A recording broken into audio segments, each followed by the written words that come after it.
Mesdames, Messieurs, bonsoir, bienvenue dans ce 19h45. Voici les titres. La crise économique que vit le monde n'exclut pas le Bénin. La situation suscite plusieurs interrogations. Dans cette édition, deux acteurs de la vie politique du pays se prononcent. Après 3 années de dur labeur, les étudiants en journalisme de l'Université d'Abomey-Calavi ont reçu samedi leur parchemin, le compte rendu dans un instant.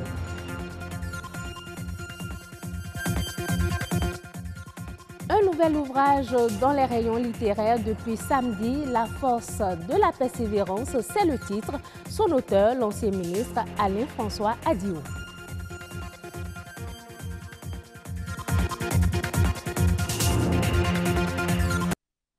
Faut-il une nouvelle conférence nationale face à la crise socio-économique qui sévit dans le monde? La question est de plus en plus agitée et n'épargne pas le Bénin. La rédaction a recueilli les avis de deux acteurs de la vie politique, Marie-Élise Bédo et Ali Oudou. Ils sont interrogés par Arnaud Adadja.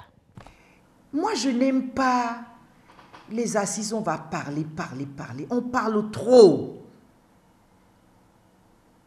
On fait trop de discours pour pas d'action concrète dans notre pays. Une autre conférence, il y a des gens plus avisés que moi qui pourront le dire. Mais moi, je dis, comment répartit-on les richesses de façon équitable dans toutes les couches sociales de ce pays? Nous sommes là, nous voyons. Nous sommes de la société civile, nous sommes dans des entreprises privées, nous savons ce qui se passe. Nous savons les plaintes que nous recevons. Il faut aider, parce que les gens n'ont même pas les moyens de payer les médecins. Et lorsqu'on prescrit certains médicaments, des gens préfèrent ne pas aller acheter les médicaments parce qu'ils n'ont pas les moyens.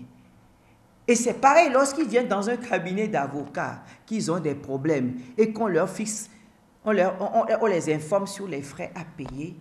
On préfère dire, bon, ok, je ne peux pas payer, c'est pas grave. Ce n'est pas normal. La conférence nationale a donné plus d'espoir pour voir notre pays se développer. Donc, moi, ce que je dis, pour conclure, il y a des fondamentaux qu'on ne doit pas abandonner et qu'on ne doit pas fouler aux pieds. Ce qu'on a eu de la conférence nationale, c'est la discussion. La discussion pour arriver à un consensus. Ce n'est pas un désir. Et s'il y a eu la conférence nationale en février 1997, ce n'est pas un plaisir. C'est les conditions objectives et subjectives du moment qui l'ont exigé. Et quiconque est simplement censé, je ne dis pas politiquement qu'on appelle au point, c'est qu'aujourd'hui les conditions historiques exigent, quel que soit le nom qu'on lui donne, des assises nationales. Pour non seulement faire le bilan de ce que nous avons fait, des acquis de la Conférence nationale, mais pour constituer de nouveaux fondamentaux pour un nouveau départ. Et lorsqu'on a parlé de nouveau départ, d'un quinquennat unique, je me suis retrouvé qu'on appelle dans le testament du président Bato Ekerekou, qu'il a signé le 1er février 2013, pour dire qu'il faut des assises nationales pour pouvoir penser à un quinquennat de transition. Quinquennat de transition au sein qu'on appelle duquel tous les fils de ce pays seront mobilisés pour faire le bilan et pour asseoir les bases à la fois qu'on appelle politiques, économiques et socio-culturelles d'un nouveau départ. Je croyais que c'était un rêve partagé. Malheureusement, mon rêve devient de plus en plus un rêve qui s'efface. Et au lieu de se rassembler, on se divise. Or, pour faire face aux enjeux économiques actuels, au chômage endémique actuel de la jeunesse, c'est un sursaut patriotique autour des intérêts supérieurs de la nation. Sans cette phase-là, on ne peut asseoir aucune prospérité économique. Nous sommes donc dans le besoin, dans l'urgence de cette assise, quel que soit le nom qu'on lui donne, Cela importe peu. Il s'agit seulement de créer un nouveau consensus et d'adopter ce qu'on appelle de nouveaux fondamentaux, tant pour la gouvernance politique, tant pour la gouvernance économique, que pour qu'on appelle la gestion qu'on appelle des besoins sociaux de notre pays. Une vingtaine d'étudiants en fin de formation à l'école de journalisme de l'université d'Abomey-Calavi ont reçu samedi dernier leur parchemin. De nouveaux diplômés de l'École nationale des sciences et techniques de l'information et de la communication sont ainsi mis sur le marché de l'emploi. On retrouve Anouar Dadia pour le compte-rendu de la cérémonie. Ces étudiants viennent de concrétiser leurs longues années de rêve. En initiant une école de journalisme au Bénin, l'État a voulu avoir des journalistes reporters d'images capables de s'adapter aux exigences modernes. À son actif, voici la première promotion de l'UAC que l'ANSTIC est en train de libérer, laquelle promotion est encore la troisième si on se réfère au total de promotions libérées par cet établissement depuis Savalou. Sauf que le cheminement reste toujours difficile. Déjà à Savalou, loin de la majorité des organes de presse, il n'y avait que 2 ou 3 organes de presse qui pouvaient desservir tout un ensemble d'étudiants, une centaine d'étudiants. Voilà, donc le manque de matériel nous a beaucoup frappé. Au niveau des étudiants, il y avait des pénuries d'eau, les coupures de courant, le manque de soutien des parents ou certaines personnes. On a eu beaucoup de difficultés. Et après pratiquement 4 ans de formation, nous voici à la fin. Les lauréats, une fois le sésame en main, ne cachent pas leur joie. On n'a pas eu d'échec durant notre parcours. Maintenant, il y a eu d'autres circonstances qui nous ont amenés à aller au-delà des 3 ans. On ne va plus réécrire l'histoire, on ne va plus revenir sur l'histoire. Ce matin, on est très heureux. Nous sommes aux anges aujourd'hui de recevoir ces parchemins-là qui vont nous servir de passerelle tout simplement pour nous retrouver sur le chemin de l'emploi. Toutefois, ils ne perdent pas de vue les vérités de l'emploi qui les attendent sur le terrain. Il faut que quelqu'un vous tende la perche avant que vous ne vous insériez dans ce métier. Donc on exhorte tout simplement les responsables d'organes, on exhorte tout simplement nos aînés à nous accueillir, à nous montrer un peu les voies, parce qu'une réalité, c'est la vie théorique à l'école, mais l'autre, c'est sur la voie de la pratique, on rencontre ces difficultés. Donc j'espère qu'on sera en symbiose avec ces aînés-là afin d'imprimer notre marque dans la vie professionnelle. À l'intérieur de l'amphi Eti Salat, vice-recteur, doyen de faculté, responsable de l'administration, corps professoral, étudiants et parents ont eu droit à 3 productions audiovisuelles de haute facture.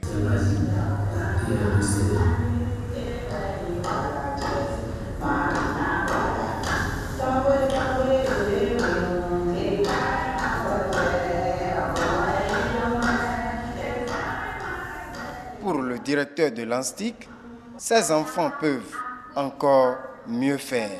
Ce que vous voyez est vraiment, je dirais, peu de moyens, mais beaucoup d'expérience et beaucoup de volonté de bien faire. Et c'est pour cela que j'aimerais encore une fois demander d'applaudir.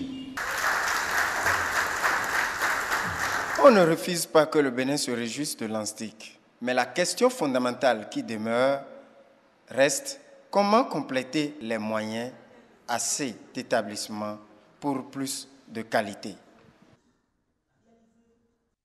Le scénariste est spécialisé dans l'art de créer le suspense, d'inventer des personnages attachants et des situations qui nous font rêver, auxquelles on peut s'identifier. C'est aussi un métier dont les élus sont rares. Et pourtant, ce métier n'est pas compliqué, nous dira Michel Alessandre, ancien fonctionnaire de la police, aujourd'hui scénariste. Il est au micro de Marcel Arrossi.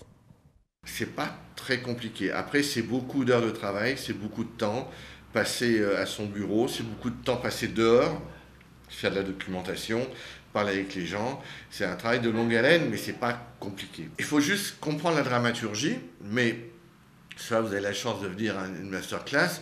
Soit vous achetez il y a 1 ou 2 livres très bons, ça suffit. Et après, il vous suffit d'un bloc et d'un stylo. Pour 1 ou 2 euros, vous pouvez commencer à écrire. Lorsqu'on est cadreur, il faut faire une école technique. Une caméra, c'est technique. Pareil pour le son, pareil pour la lumière. Voilà, c'est des métiers techniques où il faut apprendre. Et ça coûte cher. Puis il faut du matériel. Là, un scénariste, du papier, un stylo, et puis votre tête. Voilà, votre tête, ça coûte pas cher, vous l'avez. Il faut la faire travailler, il faut la faire tourner. Alors, c'est vrai que j'ai un passé, je ne vais pas m'en cacher. Je suis un ancien fonctionnaire de police. J'étais enquêteur de police à la direction de la police judiciaire à Paris. Je dirigeais un groupe de répression du banditisme. Et le hasard, pendant 16 ans, et au bout de 16 ans, j'ai croisé la route du grand réalisateur Bertrand Tavernier, qui m'a demandé d'écrire un film. Alors là, je lui ai dit, mais Bertrand, vous êtes gentil, mais je ne sais pas écrire de film. J'ai fait des études de pharmacie. Je suis entré dans la police par hasard, mais écrire un film, c'est totalement hors de ma portée. Et puis, il m'a poussé, et à force de me pousser, j'ai écrit quelques pages. Et ces quelques pages, finalement, lui a plu, et c'est devenu un scénario de long métrage. Un nouvel ouvrage dans les rayons littéraires. Son titre, La force de la persévérance. L'ancien ministre Alain-François Adio est son auteur. À travers ce 5e livre de son répertoire littéraire, L'homme tente de renaître. Monique Thoron et Marcel Arossi ont couvert le lancement samedi dernier.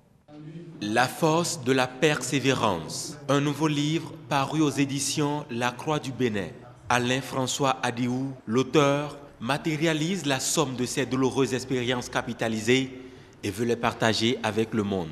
Au regard de tout ce que j'ai vécu, Adiou Alain, ancien ministre de Mathieu Kérékou, on ne le présente plus. Il est entré dans l'histoire. C'est le premier ministre depuis le renouveau démocratique il y a 28 ans qui a été traité d'une certaine façon, qui est allé en prison, dont on a dit qu'il a détourné des milliards et des milliards. On a bombardé cette fausse information dans le public. L'opinion publique s'en est nourrie, la presse écrite a écrit. Et tout ceci a contribué à déstructurer l'homme.